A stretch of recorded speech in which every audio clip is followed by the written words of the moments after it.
오늘은 본문의 말씀을 통하여서 기회가 있을 때라는 제목으로 하나님의 말씀을 함께 상고해 보기를 원합니다.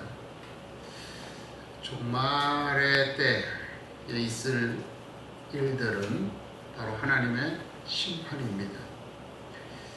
그때에 하나님께서는 생명을 얻을 자와 멸망을 받을 자를 선언하십니다. 구별하십니다. 성경에서 이렇게 이야기하고 있기 때문에 많은 분들이 이 심판은 장차 있을 일이다, 종말의 때에 일어날 사건이다라고 이렇게 조금 심판을 뒤로 미루는 듯한 그러한 마음가짐을 가지고 하나님의 심판을 생각할 때가 많습니다. 그러나 종말의 때에 있는 심판은 선언적인 심판이라고 할 수 있을 것입니다. 실제적인 심판은 우리의 삶의 현장에서 일어나고 있습니다. 예를 들면 강도가 사람을 위협하여 돈을 빼앗았습니다. 그러면 이 강도는 경찰에 잡혀서 재판장에 끌려가서 재판관으로부터 당신은 이러이러한 죄로 인하여 강도의 짓을 저질렀기 때문에 이러이러한 벌을 받아야 됩니다라고 선언을 받기 이전에, 그죠? 이 사람은 재판관으로부터 강도라고 하는 그런 선언을 받기 이전에 이미 자신이 다른 사람을 총이나 칼이나 몽둥이로 위협하고 돈을 빼앗았다는 사실로 인해서 누가 뭐라고 하지 않아도 그는 그의 스스로의 행동으로 인하여 자신은 강도라고 선언하는 것과 동일하다라고 하는 거죠. 이미 내 행동이 나는 어떤 존재인가라고 하는 것을 규정하고 있다는 겁니다. 누가 나를 규정하기 이전에 이미 내가 스스로 규정하고 있다는 거죠. 즉 자신이 심판하고 있다라고 하는 것입니다. 그가 법정에서 재판관에 의하여 강도로 선고되지 않았을지라도 그는 행위로서 자신이 스스로 강도라고 선언한 것과 같은 것입니다. 마찬가지로 하나님께서는 심판날에 구원받을 자와 멸망받을 자를 선고하십니다. 그러나 그들은 이미 자신들이 살아있을 때, 이 세상을 살아가면서 했던 그들의 행위로 인하여 구원받을 자와 멸망받을 자임을 스스로 선고하고 있다는 거죠. 우리 주님이 말씀하시잖아요. 누구든지 주 예수를 믿으라, 그리하면 너와 내 집이 구원을 받을 것이다요. 내가 믿으면 구원받은 백성이고 믿지 않으면 구원받지 못하는 사람이란 말이에요. 이미 나의 믿음이 내가 구원받을 사람인지 내가 멸망받을 사람인지 이미 나를 심판한 거란 말입니다. 우리는 이렇게 우리의 행위로 인하여 우리가 어떠한 존재인지 하나님 앞에서, 세상 앞에서, 그리고 자신에게 스스로 선고하고 있는 것입니다. 이러한 이해를 오늘 본문은 우리들에게 하나님께서 오라, 우리가 서로 변론하자라고 말씀하시는 것을 통하여 우리에게 알려주고 계시는 것입니다. 변론이라고 하는 것은요, 법정 용어예요.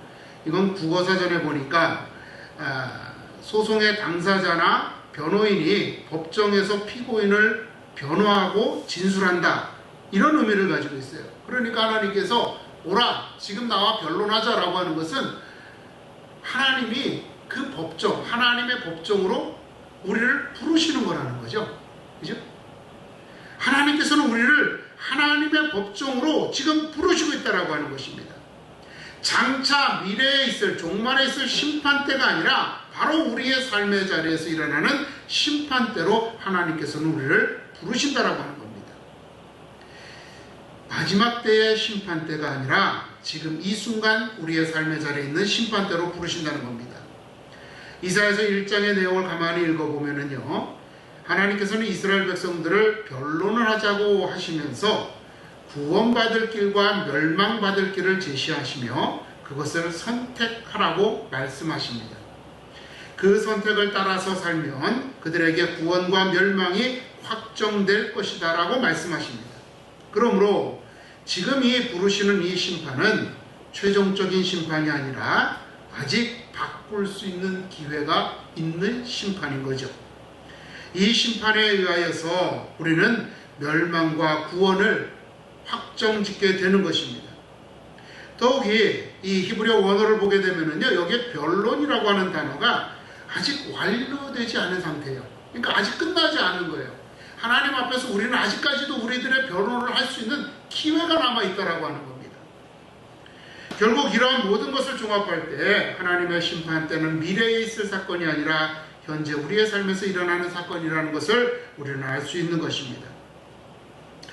문제는 이 변론의 목적이죠. 이 변론의 목적은요, 우리가 보통 재판을 받는다라고 하는 것은, 재판의 목적은 잘못을 분별해내고 잘못한 사람에게 그에 상응하는 어떠한 책임을 묻는 것, 그래서 벌을 준다든지 벌금을 내게 한다든지 하는 것이 그 변론, 법정의 목적이란 말이에요.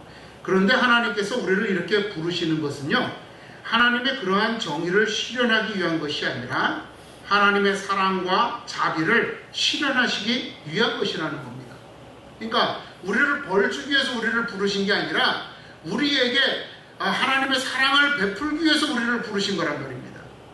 만일에 하나님이 우리를 벌 주시기 위해서 부르셨다라고 한다면 하나님께서는 우리들에게 우리들의 행위에 대하여서 스스로 변호할 수 있는 기회, 즉 자신들이 왜 그럴 수밖에 없었는지, 그래서 자신들의 행위가 옳았다라고 하는 것을 주장할 수 있는 기회를 주실 것입니다. 그런데 하나님께서는 그들에게 변호할 기회를 주시는 것이 아니라 18절 이어지는 19절 20절을 보게 되면 그들의 잘못을 만회할 수 있는 기회를 주시는 거죠. 너 나한테 와서 네가 잘했다는 걸 입증해라가 아니라 너는 이미 잘못했는데 내가 너에게 다시 살아갈 수 있는 기회를 줄게. 그러면서 18, 19절, 20절에서 그들에게 선택할 것을 요구하신다라고 하는 겁니다. 그러므로 이것은 정죄를 위한 변론이 아니라 사랑을 위한 변론이라는 거죠. 하나님은 우리를 사랑하셔서 우리의 심각한 범죄라고 말씀하시라고 여기고 그것을 판단하시려고 하는 것이 아니라 우리들이 가지고 있는 어떠한 문제다라고 보시고 그 문제를 해결해 주시기 위해서 우리를 이 법적으로 부르신 거란 말입니다. 그래서 NIV 성경을 보게 되면은요, 이거를 이렇게 직역을 하면 이렇게 되어 있어요. 와라, 우리가 와서 문제를 해결하자, 이렇게 되어 있어요. 변론하다라고 하는 말이 문제를 해결하다라는 말로 번역을 해놨다는 거죠. 이 히브리어 원어상에 두 가지 의미가 다 같이 포함되어 있거든요. 무언가를 밝혀내다라고 하는 변론이라는 의미도 있고 문제를 해결하다라는 의미도 있단 말이에요. 그런데 NIV 성경은 이런 하나님의 사랑의 의미를 충실하게 더 부각시키기 위해서 문제를 해결하자라고 이렇게 표현하고 있다라고 하는 겁니다.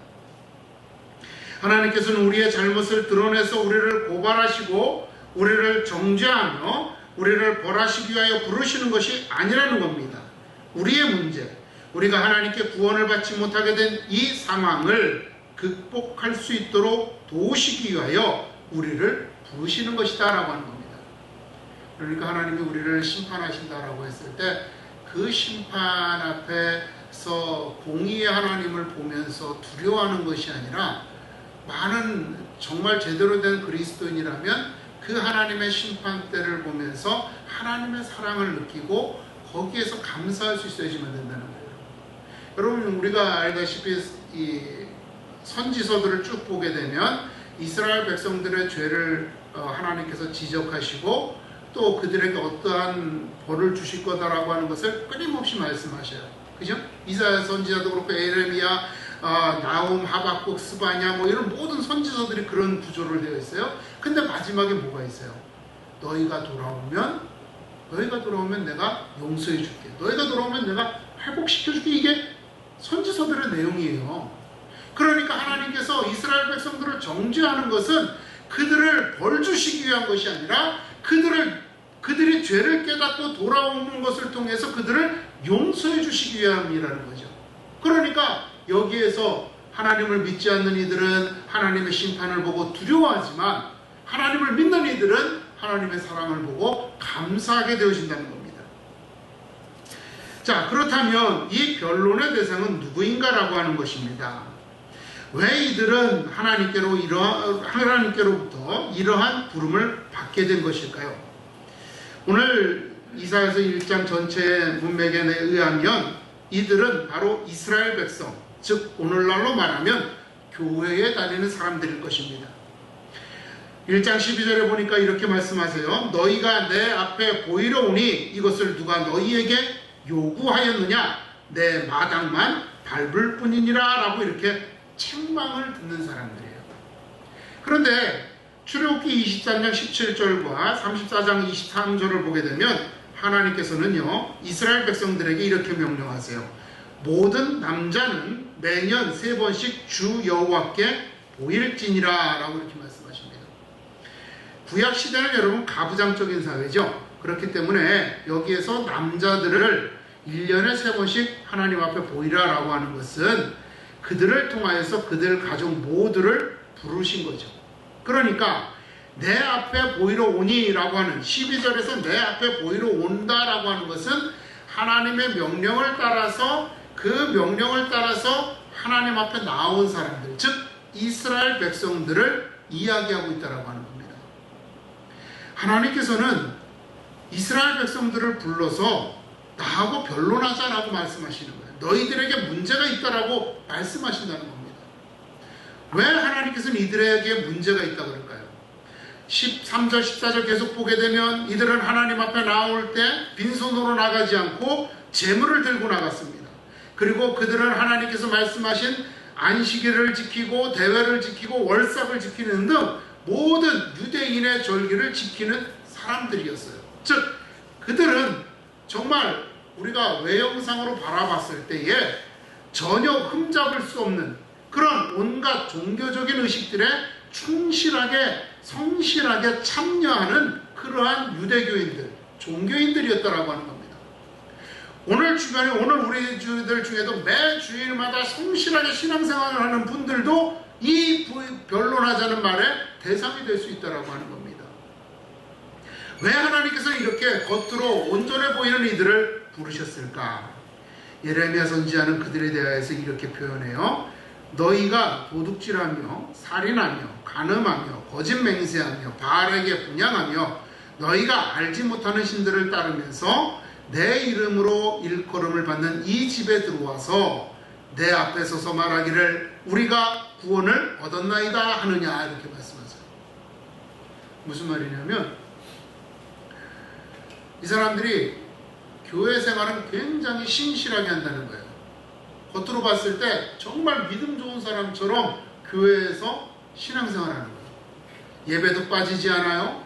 헌금도 철저하게 해요. 온갖 봉사에 솔선수범한단 말이에요. 그런데 이들이 돌아가서는 어떻게 하느냐?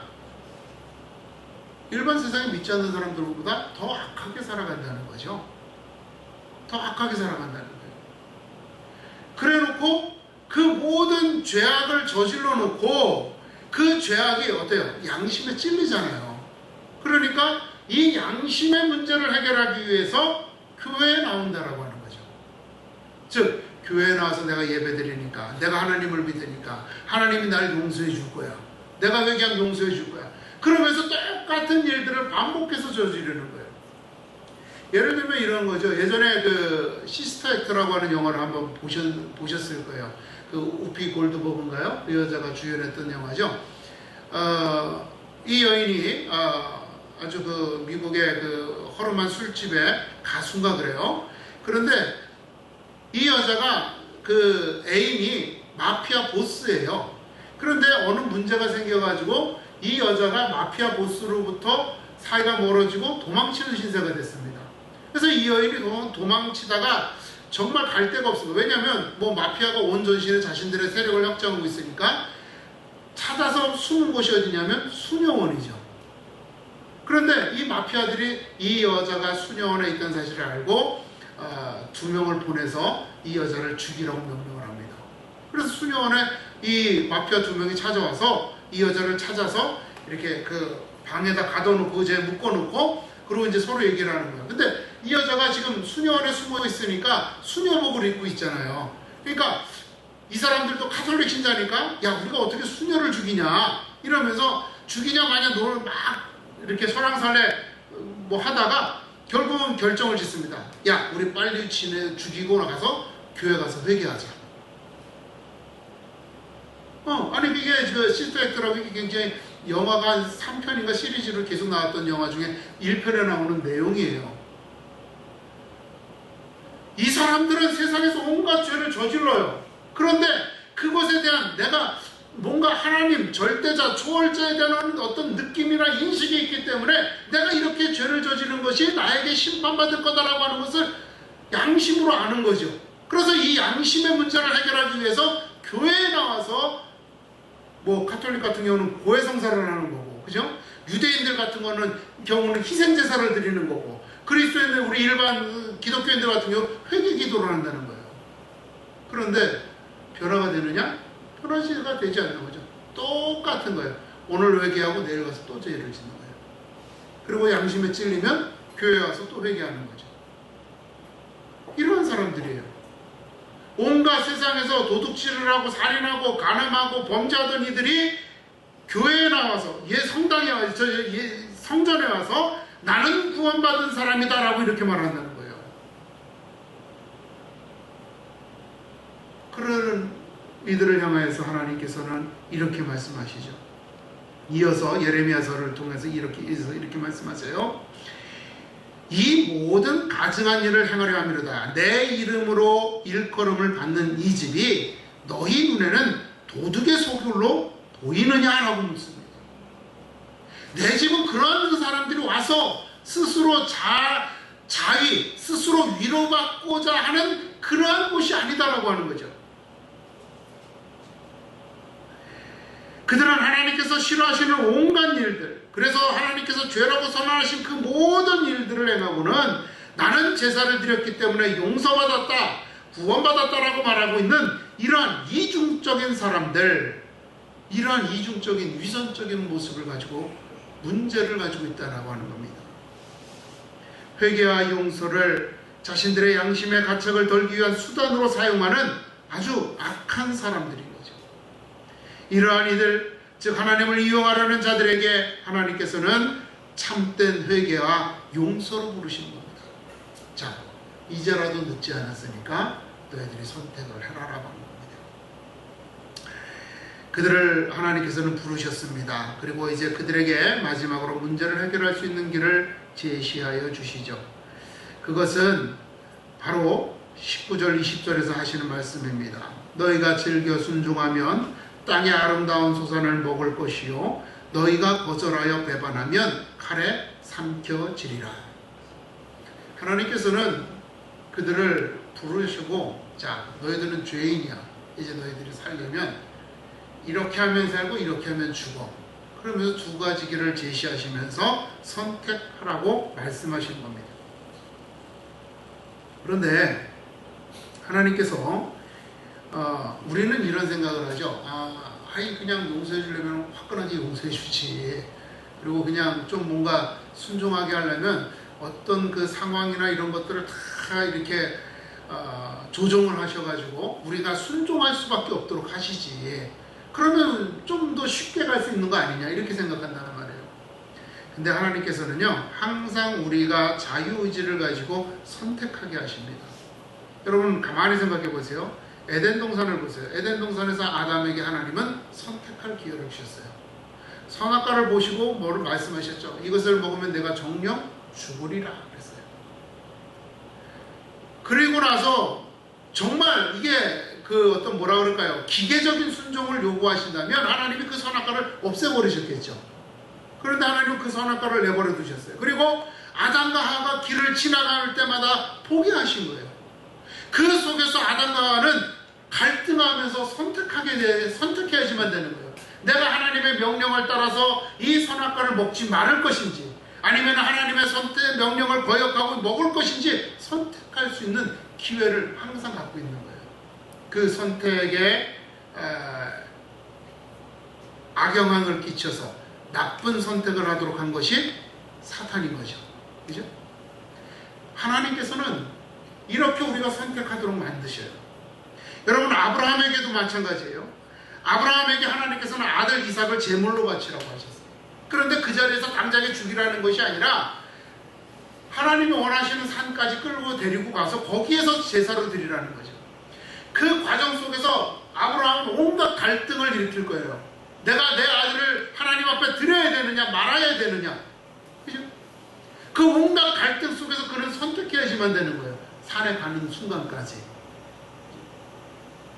물론 하나님께서 그를 위하여 그가 온전한 선택을 했을 때 아들 이삭을 드리는 것을 막고 예비하신 양을 주셔서 제사하게 했지만 그 선택의 과정 속에서 하나님은 우리가 무엇을 선택하는지를 기다리시는 거죠. 하나님께서는 모세를 통하여 이스라엘 백성들 앞에서 이렇게 말씀하십니다. 보라, 내가 오늘 생명과 복과 사망과 화를 내 앞에 두었나니. 하나님은 이스라엘 백성들 앞에도 생명과 복, 사망과 화를 두었다라고 말씀하시면서 어떻게 할 것이냐, 무엇을 선택할 것이냐 이렇게 말씀하신다는 겁니다. 하나님께서는 이처럼 이스라엘 백성에게 스스로 선택하여 자발적으로 하나님께 순종하는 것을 원하시는 겁니다. 기계적인 순종, 강함에 의한 순종, 어떤 마지못해서 하는 순종을 하나님을 기쁘시게 할 수 없다는 겁니다. 내가 진심으로, 내가 정말 즐거운 마음으로 행하는 순종이 하나님께서 원하시는 순종이요, 하나님이 기뻐하시는 순종이라는 겁니다. 이제 그들의 자발적인 선택에 따라서 그들이 처해 있는 현실, 즉 영원한 멸망의 길로 갈 수밖에 없는 그들의 현실이 변화시키도록, 그들의 현실이 변화되도록 하나님께서는 역사하신다라고 하는 것입니다. 하나님께서는 이처럼 자유로운 가운데 선택하시도록 하시고 그 선택에 맞는 결과를 우리에게 행하실 것이다 라고 선언하고 있는 것입니다. 바로 이 선택은 그들의 문제, 즉 이전까지 그들이 행하였던 그 모든 죄악들, 모든 수치스러움들을 완전하게 해결하는 그러한 하나님의 용서가 되어지는 것입니다. 이 문제를 해결하다라고 하는 오늘 18절을 오라 와서 서로 변론하자라고 했을 때 이것이 요 변론하자라고 하는 단어가 똑같은 용법으로 쓰인 것이 언제 있느냐면 창세기에 있습니다. 창세기에 보면 아브라함이 가뭄을 피해서 이제 그 그랄 지방으로 가잖아요. 그랄 지방으로 갔는데 이 아브라함이 자기 아내 사라가 진짜 예뻤는지 모르겠어요. 자기 눈에 예뻐 보이는지 모르지만 이 사라 때문에 자기가 이제 곤란한 일을 겪지 않을까 싶어가지고 사라를 자기 누이라고 속이죠. 그랄 왕 아비멜렉에게 그렇게 속입니다. 그러니까 이 아비멜렉은 사라가 아브라함의 누이인 줄 알고 그녀를 데려다가 자기의 부인으로 삼으려고 해요. 근데 그날 밤에 하나님께서 아비멜렉에게 나타나서 말씀하시죠. 그는 남편이 있는 여자다. 이렇게 말씀하는 거예요. 그래서 아비멜렉 그 사실을 깨닫고 사라를 범하지 않고 아브라함을 다음날 아침 불러서 사라를 돌려보내면서 묻습니다. 너 왜 이렇게 했니? 그러면서 이제 하죠. 그러고 나서 이 아비멜렉이 사라한테 이렇게 말을 해요. 내가 은 1000개를 내 오라비에게 주어서 그것으로 너와 함께한 여러 사람 앞에 내 수치를 가리게 하였노니 내 일이 다 해결되었노라. 그러니까 이 끌려갔다가 왕에게 끌려갔다가 되돌아왔잖아요. 우리나라도 예전에 몽고군이 쳐들어왔을 때 우리 많은 그 여자들을 잡아가지고 갔다가 그 부녀자들을 침범을 당하고 그들이 와서 정말 복귀하지 못하고 수치를 당했잖아요. 그런데 이 사람들도 그렇게 생각할 수 있다라고 하는 거죠. 사라가 왕이 범하고 이제는 싫다고 내버린 거야. 그 사라를 정말 뭐라 그럴까요? 버린 거야 라고 이렇게 사람들이 생각할 수 있다는 거예요. 그런데 내가 너를 버린 게 아니라 너를 존대한 거라고, 너를 존귀하게 대한 거라고 하는 것을 은 1000개를 주는 것으로서 내가 입증을 했다는 거예요. 은 1000개라고 하면 이거 지금도 마찬가지로 굉장히 큰 돈이란 말입니다. 그럼으로써 이제 너는 더 이상 수치를 당하지 않아도 돼 라고 하면서 그 모든 문제를 다 해결했다라고 이렇게 얘기를 한단 말입니다. 바로 여기에서 이 해결하다라고 하는 말은 그냥 어정쩡하게 문제를 봉합하는 것이나 혹은 어떤 문제를 그냥 끌어안고 가는 형태가 아니라 완전하게 깨끗하게 해결했다라고 하는 거예요. 그래서 우리 18절에 보니까 뭐라고 말씀해요? 너희의 죄가 주홍 같을지라도 눈과 같이 이어질 것이요 지름같이 붉을지라도 양털같이 희게 되리라라고 말씀하시고 있다는 거죠. 완벽하게 해결해 주시겠다라고 하는 거예요. 완벽하게 해결해 주신다는 겁니다. 이처럼 하나님께서는 우리가 하나님께 순종하면 하나님께서 우리의 문제, 우리의 모든 죄악을 용서하심으로써 우리에게 완전한 구원을 베푸실 것이다 라고 선언하고 있는 것입니다. 이처럼 하나님께서는 우리의 삶의 현장에서 우리를 매 순간마다 심판하고 계십니다. 여러분, 우리는 매일매일 선택해야 할 것들이 너무나도 많이 있어요. 그죠? 뭐 아침에 일어나서 옷을 입는 것부터, 그죠? 무엇을 먹을 것인가에서부터, 또 오늘 누구를 만날 것인지, 내가 오늘 해야 될 일들을 어떻게 해결할 것인지, 내가 누구에게 어떤 말을 해야 될 것인지 우리는 끊임없이 선택해야 할 순간들을 맞이하면서 살아가고 있습니다. 그 선택의 순간순간에 우리는 하나님 앞에 부름을 받은 자들이에요. 하나님은 그 선택의 순간에 우리를 부르신 거예요. 자, 너 어떻게 할래? 내가 너를 양털과 같이 희게 만들었어. 이제 어떻게 할래? 너 나한테 기쁨으로 순종할래? 너 내가 원하지 않는 일을 선택할래? 그 선택의 순간은 바로 우리 하나님께서 우리를 심판하시는 심판대라는 겁니다. 그 선택의 결과가, 그 선택의 결정이 우리를 하나님 앞에 어떠한 존재로 만들 것인지, 정말 부끄러운 구원받은 백성으로 만들 것인지, 하나님 앞에 영광스러운 구원받는 자로 만들 것인지 결정짓도록 하신다라고 하는 겁니다. 여러분, 우리에게는 아직도 하나님의 영광스러운 구원의 백성이 될 수 있는 그 기회가 남아있는 사람들인 거죠. 우리가 하나님께 부름을 받지 않았다는, 그래서 오늘 이 하루를 살아가야 한다라고 하는 것은 아직 하나님의 자녀로서 영광 가운데 거할 수 있는 기회가 남아있다라고 하는 것입니다. 이 기회가 언제까지나 반복되지는 않는다는 거예요. 언젠가는 이 기회가 멈춰질 때가 있습니다. 그때가 언제인지 누구도 알지 못합니다. 그렇기 때문에 우리는 매 순간의 선택의 순간에 하나님의 뜻을 구하면서 하나님께서 원하시는 삶을 선택해야지만 하는 것입니다. 그렇게 함으로써 우리는 하나님의 구원의 백성으로서 하나님의 심판대, 마지막 최종 심판대에서 영광의 선언을 받게 되며 하나님의 영광에 참여하는 자들이 될 줄로 믿습니다. 그 하나님 앞에 감사와 찬양과 영광을 돌리게 되기를 주님의 이름으로 축원을 드립니다. 기도하겠습니다.